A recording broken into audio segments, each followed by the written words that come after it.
अरावली की पहाड़ियों से घिरे देवपुर गांव की सुबह किसी चित्रकार की उकेरी हुई पेंटिंग जैसी होती थी। सूर्य की पहली किरणें जैसे ही गेहूं के सुनहरे खेतों पर गिरती, पूरा गांव सुनहले रंग की चादर ओढ़ लेता। घरों की छतों पर बैठी चिड़िया चहचहाने लगती और नहर का पानी धीमे धीमे बहकर गुनगुनाहट पैदा करता। देवपुर में एक पुरानी नदी बहती थी, आनंदा नदी। उसी नदी के किनारे एक छोटी सी झोपड़ी में रहती थी धनवंती, गांव की प्रसिद्ध धोबिन। पसीने से भीगी काया, पर चेहरे पर हमेशा मुस्कान। यही था धनवंती का परिचय। उसकी दिनचर्या बहुत कठिन थी। सुबह तड़के ही वो कपड़े धोने नदी किनारे पहुंच जाती। गांव वालों के, चौपाल के, सरपंच के और कभी कभी पहाड़ पर बसे चरवाहों के भी। लेकिन मेहनत के बावजूद जीवन आसान नहीं था। उसका पति वर्षों पहले बीमारी में गुजर चुका था। उसका एक बेटा था, छोटू, जो अभी 10 साल का हुआ था। दादी की पुरानी बीमारी, कच्चा घर और रोज की दिहाड़ी, इन सब के बीच धनवंती ने अपने मन को कभी टूटने नहीं दिया। कहते हैं, कठिनाइयों से जूझने वालों के पास ही चमत्कार दस्तक देता है। धनवंती को भी ऐसा ही एक चमत्कार मिलने वाला था। लेकिन चमत्कार हमेशा फूलों में नहीं, कभी कभी कंटों में लिपटा आता है। एक दिन सुबह जब धनवंती नदी किनारे पहुंची तो उसने देखा कि एक अशक्त सा वृद्ध साधु नदी के किनारे ध्यानमग्न बैठे हुए हैं। चेहरा शांत, आंखों में तेज, पर शरीर दुर्बल, मानो कई दिनों से भूखे हों। धनवंती ने पास जाकर विनम्रता से पूछा, बाबा, आप ठीक तो हैं? भूखे लग रहे हैं। साधु ने धीमे स्वर में आंखें खोली। बेटी, भूख तो है, पर मन कहता है कि यहां आकर मुझे मेरा मार्ग मिलेगा। धनवंती ने बिना कुछ और पूछे अपनी झोली से 2 रोटी और थोड़ा गुड़ निकालकर साधु को दे दिया। साधु ने भोजन ग्रहण किया और बोले, तुम्हारे हाथ का खाना प्रसाद के समान है। क्या नाम है तुम्हारा, बेटी? धनवंती। साधु मुस्कुराए। सच में नाम सार्थक है। तुम्हारे भीतर दान का सागर है। धनवंती हंस दी।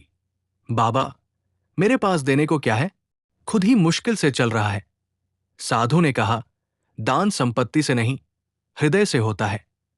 धनवंती को यह वाक्य बहुत गहराई से छू गया। कुछ दिनों तक साधु वही नदी किनारे रहने लगे। धनवंती उनकी यथासंभव सेवा करती।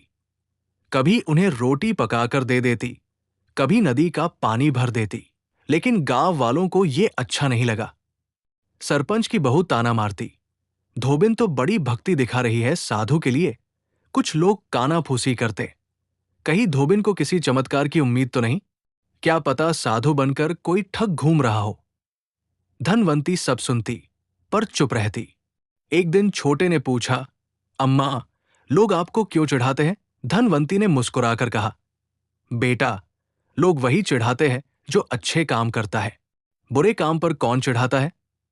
दिन बीतते गए और साधु रोज धनवंती से कुछ न कुछ जीवन सूत्र साझा करते। एक दिन साधु बोले, बेटी, जीवन नदी की तरह है, बहना पड़ेगा, रुक जाओगे तो सड़ जाओगे।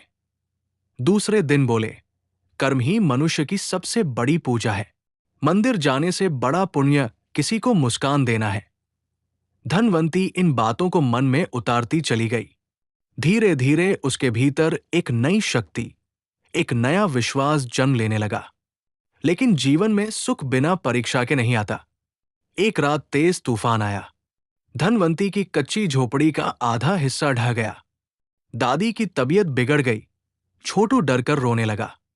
अगली सुबह वो टूटी झोपड़ी देखकर बैठ गई। नेत्रों से आंसू बह निकले। साधु पास आए और बोले, रोती क्यों हो बेटी?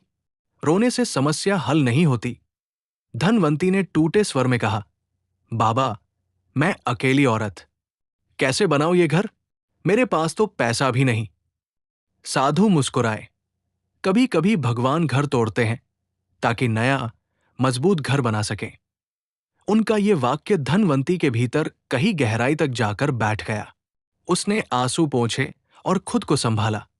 साधु ने आगे कहा, बेटी, आज मैं तुम्हें एक वरदान देता हूं, पर यह वरदान जादू नहीं है, मेहनत से ही फल देगा। धनवंती ने हैरानी से पूछा, कैसा वरदान? साधु ने कहा, आज से तुम जो भी काम करोगी उसमें तुम्हें 3 गुना फल मिलेगा, लेकिन केवल तब जब वो काम पूरी सच्चाई और पूर्ण मन से किया जाए। धनवंती ने श्रद्धा से साधु को प्रणाम किया, पर उसका मन संदेह से भरा था। क्या ऐसा भी संभव है? अगले दिन धनवंती ने हमेशा की तरह नदी किनारे कपड़े धोने शुरू किए, लेकिन वो मानसिक रूप से बेहद टूट चुकी थी। पर साधु के शब्द याद आए, पूरी सच्चाई और पूर्ण मन से काम करना। उसने मन को दृढ़ किया और पहले से 3 गुना तेजी और ध्यान से काम करने लगी। दोपहर तक उसके हाथ साफ हो चुके थे और काम भी पहले जितना कठिन नहीं लगा। जब उसने कपड़े पहुंचाए तो उसे 3 घरों से आज के दाम के साथ अतिरिक्त मेहनताना मिला। धनवंती चौंक गई, क्या यह साधु का वरदान है? लेकिन साथ ही उसे एहसास हुआ कि वो खुद भी पहले से अधिक परिश्रम कर रही थी। धीरे धीरे धनवंती की मेहनत और विनम्रता सभी को दिखने लगी। जो लोग पहले ताने मारते थे, आज वही लोग उसकी प्रशंसा करने लगे। गांव की औरतें कहने लगी, धनवंती की मेहनत को तो भगवान भी सलाम करते हैं। सरपंच की बहू, जो पहले उसे चिढ़ाती थी, अब कपड़े धोने के लिए उसी के पास आने लगी। धनवंती के काम की मांग बढ़ गई, कमाई बढ़ने लगी, झोपड़ी की मरम्मत होने लगी, दादी की दवा व्यवस्था हो गई, छोटू के लिए नई किताबें भी खरीदी गई। और सबसे खूबसूरत बदलाव ये हुआ, धनवंती के भीतर आत्मविश्वास जाग गया। एक दिन साधु ने धनवंती को बुलाया। बेटी, क्या तुम्हें अब भी लगता है कि वरदान ने तुम्हारी मदद की? धनवंती ने संकोच से कहा, हाँ बाबा, पर मैं जानती हूं कि असल में तो मेरी मेहनत ही काम आई। आपने बस मुझे रास्ता दिखाया।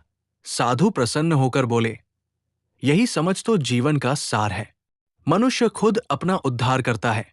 बाहर का जादू कुछ नहीं, सारा जादू अपने भीतर है। धनवंती की आंखें नम हो गई। साधु ने आगे कहा, कल मैं यहां से आगे की यात्रा पर निकलूंगा। धनवंती चौंक गई, इतनी जल्दी? हाँ बेटी, मेरा काम यहां पूरा हो चुका है। अब मुझे उस गांव जाना है जहां मेरी जरूरत है। धनवंती ने सिर झुका लिया, लेकिन उसके हृदय में साधु के प्रति अपार सम्मान उमड़ आया। अगली सुबह साधु ने नदी में स्नान किया, दंडवत प्रणाम किया और धनवंती को बुलाकर कहा, बेटी, याद रखना, यदि कोई जीवन में साधना चाहता है तो उसे मंदिर नहीं, अपनी कर्म भूमि को पवित्र बनाना चाहिए। धनवंती ने उनके चरण छूते हुए कहा, बाबा, आपने मुझे जीना सिखाया है। साधु मुस्कुराए, नहीं बेटी, तुमने खुद को जानना शुरू किया है, यही सबसे बड़ी साधना है। फिर साधु धीरे धीरे पगडंडी से उतरते हुए पहाड़ियों की ओर बढ़ गए। धनवंती देर तक उन्हें देखती रही। धीरे धीरे उनकी आकृति क्षितिज में विलीन हो गई। उसी क्षण धनवंती को लगा कि आज से वो सच में अकेली नहीं है। साधु की सीखें, उसकी नई ताकत उसके भीतर बस गई थी। दिन बीतते गए। धोबिन धनवंती अब पूरे गांव के लिए प्रेरणा बन चुकी थी। उसने नदी किनारे एक छोटा सा सहायता केंद्र शुरू किया, जहां गरीब औरतें कपड़े धोना सीखती, कुछ कमाती और आत्मनिर्भर बनती। धनवंती ने छोटे छोटे बच्चों को पढ़ाने का काम भी शुरू किया। गांव में उसका सम्मान बढ़ गया। एक दिन सरपंच ने उसे पंचायत के सम्मान समारोह में बुलाया और कहा, धनवंती, तुमने दिखा दिया कि इंसान अपने कर्मों से बड़ा बनता है। तुम्हारी मेहनत और सेवा ने हमें सिखाया कि साधु कोई बाहर से नहीं आता, कभी कभी साधु हमारे भीतर छिपा होता है। गांव गूंज उठा तालियों से। धनवंती के मन में अचानक वही दृश्य घूम गया। पहली बार नदी किनारे दिखे साधु का शांत चेहरा। उसे लगा जैसे साधु की आत्मा मुस्कुरा रही हो। धोबिन धनवंती की कहानी ये सिखाती है, मेहनत का कोई विकल्प नहीं, सच्चाई से किया गया काम 3 गुना फल देता है। दान हृदय से होता है, धन से नहीं। हर विपत्ति कोई न कोई सीख लेकर आती है। जीवन का सबसे बड़ा चमत्कार खुद पर विश्वास है। साधना कर्म में है, भागने में नहीं। दूसरों की सेवा ईश्वर की सेवा है। और सबसे बड़ा सत्य, जब इंसान खुद बदलता है, दुनिया भी उसके लिए बदल जाती है। धोबिन धनवंती ने जो पाया वो साधु का चमत्कार नहीं था, वो था उसके अपने प्रयासों का फल। साधु ने केवल उसकी आंखें खोल दी। और शायद यही असली गुरु का काम है, मार्ग दिखाना। चलना तो साधक को ही पड़ता है। अगर आप ऐसी ही वीडियो देखना चाहते हो तो हमारे चैनल को सब्सक्राइब कर ले। तो मिलते हैं अगले वीडियो में, तब तक के लिए राधे राधे मित्रों।